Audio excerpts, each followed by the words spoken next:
ہمارے معاشرے میں کچھ لوگ ایسے پائے جاتے ہیں جو خواہ لڑائی جھگڑے کو پسند کرتے ہیں اور خواہ دوسرے پر اپنا رعب جماتے ہیں۔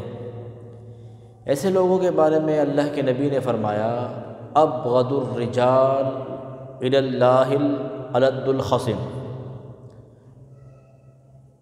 کہ اللہ کے نزدیک سب سے زیادہ لوگوں میں ناپسندیدہ شخص وہ ہے جو سخت جھگڑالو ہے، بس خواہ مخواہ بات بات پر لڑ جانا اور خواہ مخواہ بحث کرنا۔ ان لوگوں کو اس حدیث سے درس لینا چاہیے جو لوگ ناحق خواہ مخواہ لڑتے رہتے ہیں۔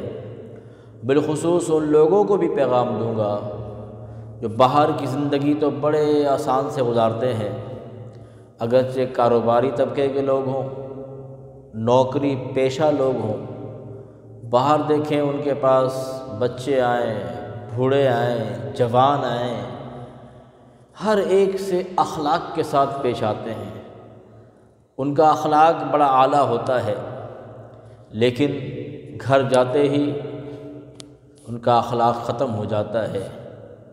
گھر جاتے ہی ان کو بات بات پر غصہ آنے لگتا ہے۔